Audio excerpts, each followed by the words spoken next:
여러분의 구독은 영상을 제작하는 데 큰 힘이 됩니다. 영상을 보시기 전에 구독과 좋아요 꼭 부탁드리겠습니다. 아울러 회원이 되시기를 원하시는 분들은 유튜브 채널 홈피 구독 옆에 있는 가입 버튼을 눌러주시기 바랍니다.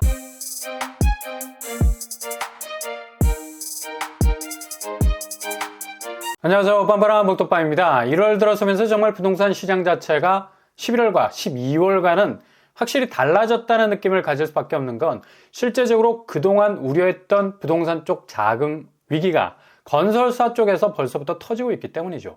정말 폭락이라는 수식어가 붙을 수 있을 정도의 추세, 추추 트레인을 연상케 하는 폭주하는 기차가 되어버린 겁니다. 그만큼 1월은 부동산 집값의 확실한 분기점이 될 것으로 보이고요. 아마 막장 미니 시리즈를 보는 듯한 어처구니 없는 일들이 눈앞에서 파노라마처럼 펼쳐질 수 있을 수도 있습니다. 그만큼 한국 부동산 집값은 온통 거품이 잔뜩 끼어 있었기 때문에 이참에 이태리 타올로 박박 벗겨낼 수 있을 절호의 기회가 될 수도 있겠어요. 2023년도 전체를 끌고 갔었던 금리 키워드, 미국 기준금리, 이 영향과는 결별을 선언하는 듯한 한국 집값 추세, 이참에 이태리 타올로 박박 벗겨낼 수 있을 절호의 기회가 찾아올 수도 있겠습니다. 2023년도 전체를 끌고 갔던 금리 키워드, 미국 기준금리, 영향과는 결별을 선언하는 듯한 한국 집값 추세. 실제로 미국은 작년 막달 파월이 발언한 이 형님이 쏟아낸 대부분의 라임은 바로 긴축 완화에 대한 약간의 방향 전환에 가까운 분위기. 이걸 그냥 분위기로 읽어야 되는데 우리는 죄다 팩트 폭행을 감행했기 때문에 1월 공개된 미국 연준의 의사록에 더욱 배신감을 느낄 수밖에 없는 거죠. 심지어 추가 금리 인상 가능성까지 언급했기 때문에 미국 주식시장은 그만 멘붕에 빠지게 됐습니다. 1월 의사록 공개로 시장의 기대와는 완전히 다른 방향에서 날아오는 강펀치를 제대로 월가가 맞았다고 해도 과언이 아닌데, 국내 부동산은 금리 해빙기가 올 것을 잔뜩 기대하고 있는 와중에 다시 이런 뒤통수를 받게 됐으니까 뼈가 아릴 수밖에 없는 거고, 그만큼 자체적으로 돌아가야 하는 경제지표, 자가발전 톱니가 이빨이 다 헐거워져서 시린 모습이 여기저기서 나타나고 있습니다. 올해 경제 성장률 역시 그닥 높게 비상하지 못하고 산업 수출 개선에 어려움이 많을 것으로 산업은행은 전망을 했습니다. 작년 12월 말 1.4% 목표치를 달성을 했는지 아직 결과가 나오지 않았는데, 이것도 간당간당 그냥 어프어프하고 헤엄쳐 나오고 싶은데 마음은 물개인데 몸은 콜라병 수준이야. 그래서 자꾸 꼬르륵 가라앉게 되는 거죠. 그리고 국내 내수 시장 역시 엄청나게 빨간불 이글거리면서 경고등이 들어온 지 오래입니다. 유례없는 복합위기. 복합기는 봤어도 복합위기 참 이거 어떻게 설명해야 될지 모르겠네. 그러니까 한 곳에서만 터지는 게 아니라 여기저기 그것도 동시다발적으로 발생하는 위기란 얘기입니다. 내수 산업 전체가 거의 이례적인 침체 속으로 들어가고 있고요. 일단 집값이 견고하려면 이 자가발전기가 잘 돌아가야 되는데 그 선행지표가 될 수 있는 게 내수 선한 경제 사이클, 벨로드럼을 확실하게 돌면서 승부의 시점을 카운트, 그냥 경제지표 자체를 확실하게 저격하고 들어갈 수 있는 성장세를 보여야 되는데 지금 힘없이 그냥 벨로드럼을 무의미하게 삥삥 도는 상황이죠. 그러니까 전혀 내수 자체의 수익률에 획기적인 반전이 일어나지 못하고 오히려 역으로 가는 성장세 기록하고 있습니다. 이름만 들어도 귀가 번쩍거릴 수 있는 업체들이 줄줄이 고배를 마시고 있는데요. 롯데, LG, 아모레, 메일유업, 파리크라상, 11번가, 이마트 등등등. 아마도 1997년 외환위기와 2008년 금융위기를 떠올리는 만큼의 전례 없는 구조조정의 칼바람이 불어닥치고 있다는 얘기죠. 이거 정말 심각합니다.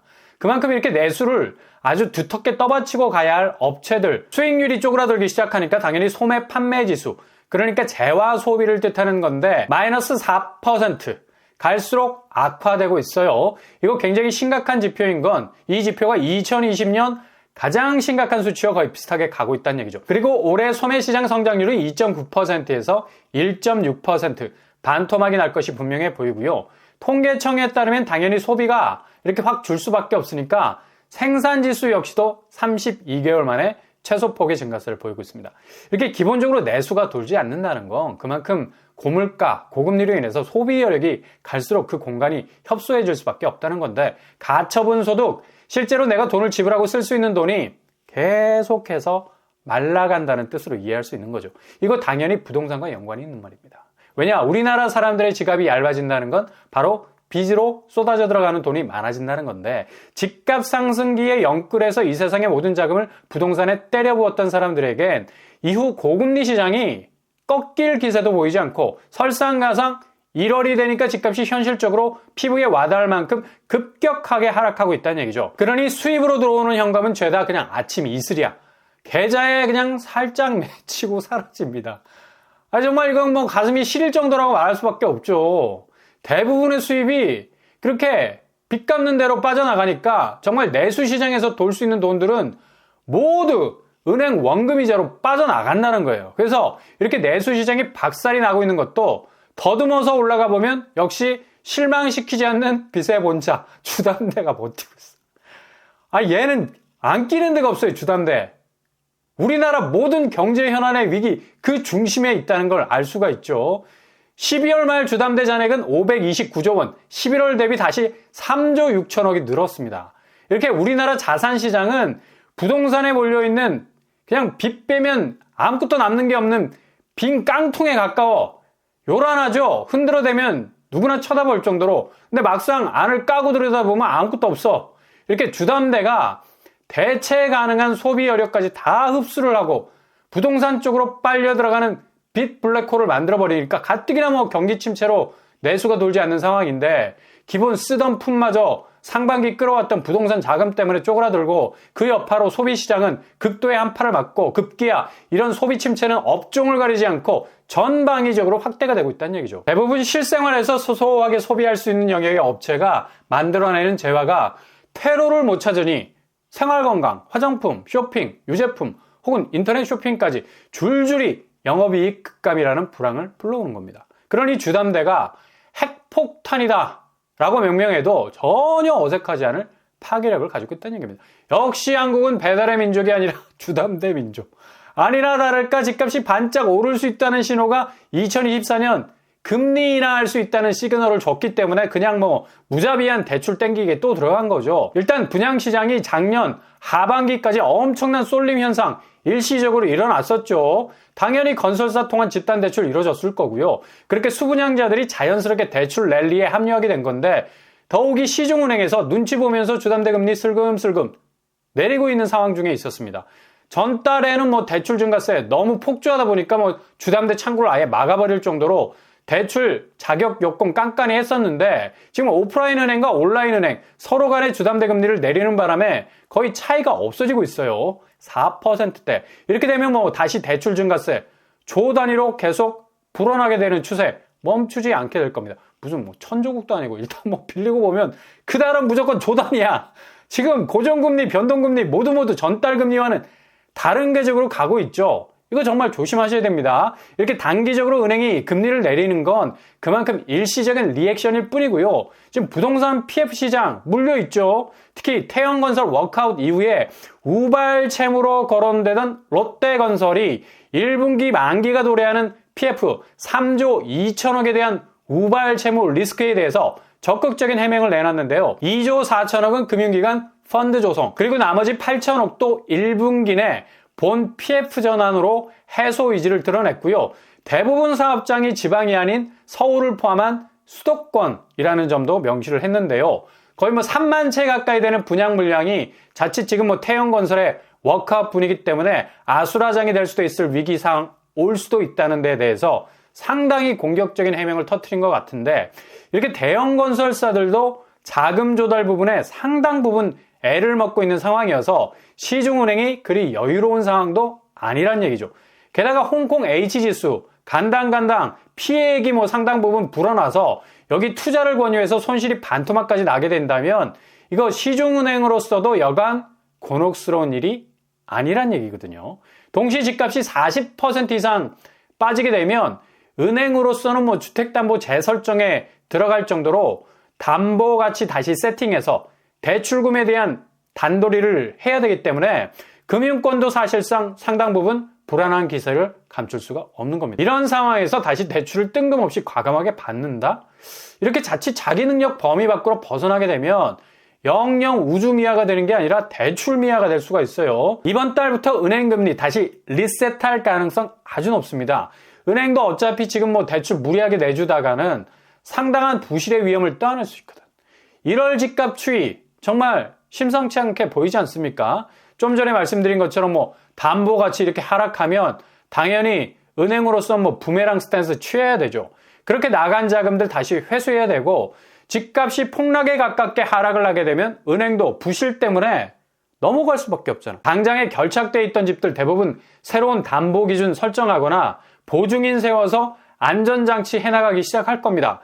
은행은 무한이익을 추구하는 영리법인 회사일 뿐, 정책적으로 상생한다는 건 일부 극히 작은 파이에서 고객들에게 보여줄 수 있는 그냥 서비스라 보시면 되죠. 이런 선제적인 분위기를 물씬 풍기는 게 바로 연체율 증가인데, 개인 신용카드 연체율이나 기업 부동산 PF 연체율이 증가한다는 건 은행으로선 여차하면 대출 창구까지도 폐쇄시켜버릴 수 있는 극단적인 조치가 가능할 수도 있는 경우의 수가 생길 수 있다는 겁니다. 지금 집값 추세 보세요. 이런 다양한 요소의 침체를 그대로 흡수하고 있는 막대 그래프.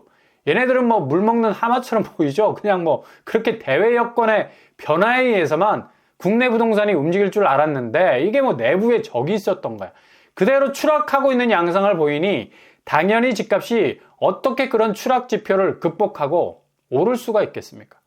당연 막대 그래프가 이제 뭐 땅굴을 파고 있는 거죠. 이렇게 확연하게 아래로 고드름처럼 내려오는 지표들은 갈수록 속도가 붙게 될 거고, 1월은 거의 극강의 집값 하락세가 시작이 될 걸로 전망이 됩니다.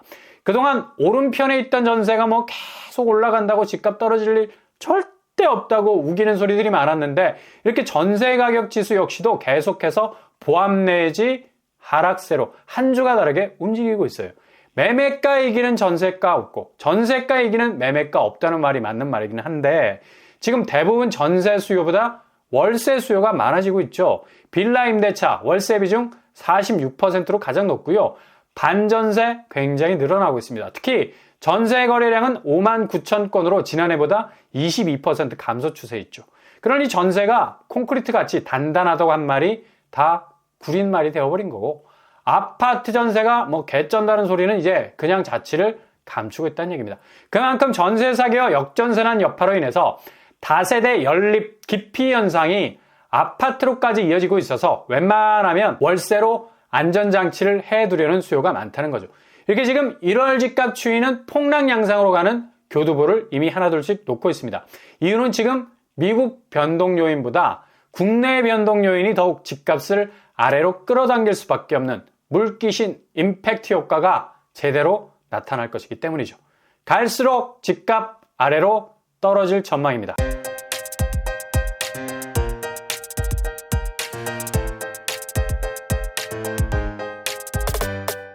오늘의 부동산 캐릭터처 1월 들어서면서 정말 심각하리만큼 이젠 미국 지표 별로 안, 국내 경기 지표와 금리, 물가, 부채 문제, 그리고 부동산 PF, 그냥 어찌나 복합적으로 얽혀 있는지. 근데 이게 거의 핵융합에 버금가는 파괴력을 가지고 집값 자체를 완전히 리셋시킬 수 있는 파워로 이어지고 있죠. 자칫 한 방에 훅 갈 수 있는 위기감이 팽배해져 가고 있는 상황인데요. 대형 건설사들의 우발 채무 부분도 무시 못할 변수가 될 것 같습니다. 1월은 가장 극적인 집값 횡보를 보일 가능성 큰 날이라 볼 수 있겠네요. 오늘도 응원합니다. 여러분의 길이 꽃길만 되실 수 있길 바랍니다. 이상으로 뻔뻔한 목독방을 마치겠습니다. 구독과 좋아요 부탁드립니다. 감사합니다.